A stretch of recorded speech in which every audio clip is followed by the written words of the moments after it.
Assalamualaikum warahmatullahi wabarakatuh. Shalom, Om Swastiastu, Namo Buddhaya, salam kebajikan. Saya Krisnadi Sulandari, perawat di ruang tindakan bedah minor Poliklinik Bedah RSPAD Gatot Subroto, akan menjelaskan mengenai luka dan bagaimana cara melakukan perawatan luka secara mandiri di rumah. Luka adalah rusaknya suatu komponen atau satu kesatuan dari jaringan tubuh kita yang mengakibatkan robeknya lapisan kulit dan merusak jaringan yang ada di bawahnya. Luka terbagi menjadi dua jenis. Yang pertama, luka tertutup dan luka terbuka. Luka tertutup adalah luka seperti bengkak dan juga memar. Luka yang terbuka seperti luka robek, luka tusuk, luka operasi. Saat luka tidak dibersihkan dengan baik dan juga benar, akan meningkatkan resiko infeksi yang akan menghambat penyembuhan luka tersebut. Tanda-tanda infeksi yang bisa kita lihat yaitu munculnya kemerahan pada area sekitar luka, luka menjadi membengkak, timbul bau yang tidak sedap, dan juga keluar cairan ataupun nanah dari luka. Untuk itu, saya akan mendemonstrasikan bagaimana cara melakukan perawatan luka secara mandiri di rumah, khususnya untuk luka-luka terbuka atau luka yang kotor dan juga basah. Sebelum kita melakukan perawatan luka, kita perlu mempersiapkan alat dan bahan yang digunakan untuk perawatan luka secara mandiri di rumah.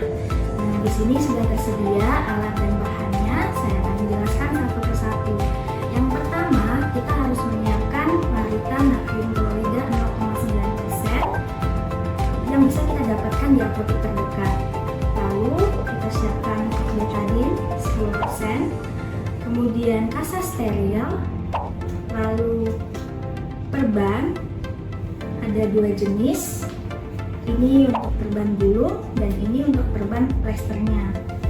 Lalu kita siapkan sarung tangan bersih sekali pakai, kemudian kita siapkan gunting,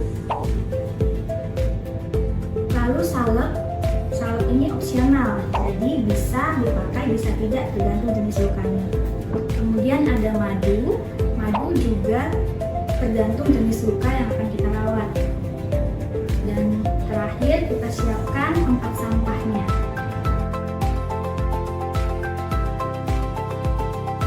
Baiklah, setelah saya menjelaskan persiapan alat dan bahannya, saya akan mulai untuk mendemonstrasikan bagaimana melakukan perawatan luka secara mandiri di rumah. Untuk pertamanya, kita cuci tangan terlebih dahulu.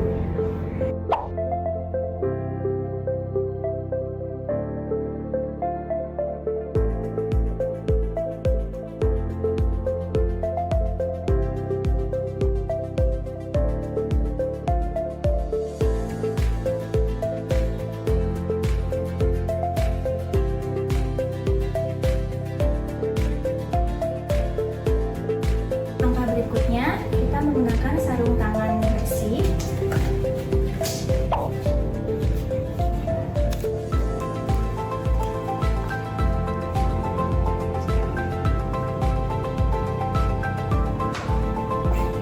Lalu kita persiapkan NaCl yang akan dipakai.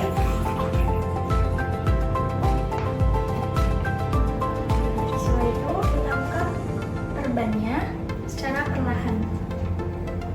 Selanjutnya, kita buka perbannya. Pertama kita basahin dulu agar tidak sakit saat melepas perbannya.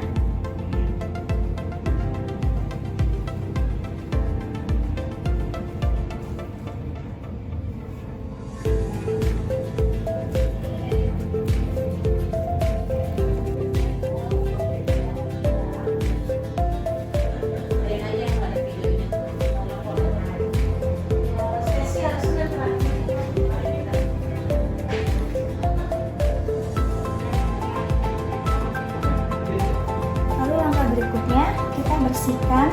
Yang pertama kita bersihkan dulu area sekitar lukanya, tapi jangan sampai setelah kita bersihkan area sekitar masuk ke dalam lukanya. Jadi hanya cukup sekitarnya dulu kita bersihkan. Setelah bersih, kasanya bisa dibuang, lalu kita ganti lagi menggunakan kasa yang baru kita bersihkan bagian dalam lukanya seperti ini. Pelan-pelan kita bersihkan.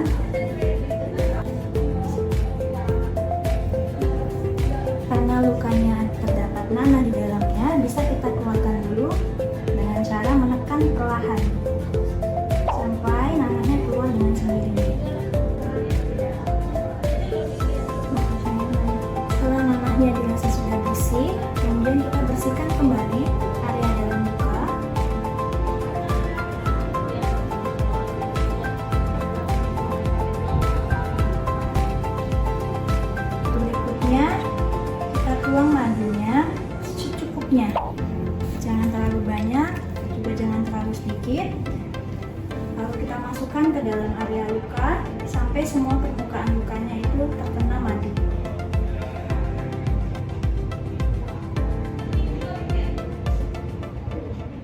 Setelah semua permukaan lukanya terkena madu, kita beri secukupnya madu di atas kain kasa yang bersih. Lalu kita ratakan. Setelah itu kita tutupkan ke dalam luka.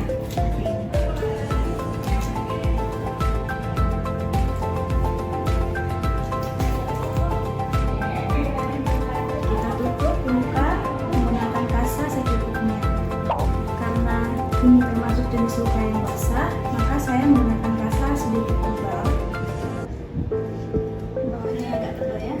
Setelah luka tertutup dengan kasa, lalu kita beri perban.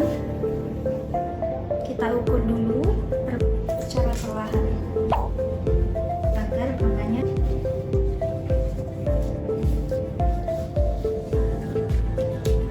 Untuk jenis luka terbuka yang seperti ini, saya tidak menggunakan betadine, melainkan saya menggunakan madu. Alasannya karena madu bisa membantu pertumbuhan jaringan, sehingga nanti jaringan akan naik dan lama-lama akan menutup.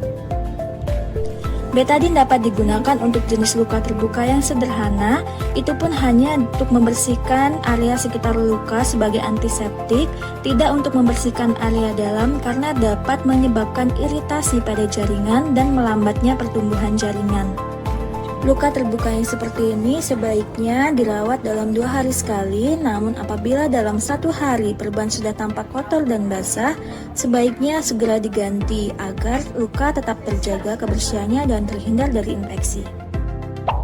Saya melakukan perawatan luka, jangan lupa untuk mencuci tangan kembali agar tangan kita tetap terjaga kebersihannya. Demikian demonstrasi perawatan luka secara mandiri di rumah. Semoga video ini bisa bermanfaat bagi rumah sakit RSPAD Gatot Subroto, khususnya para pasien yang memiliki luka dan perlu melakukan perawatan luka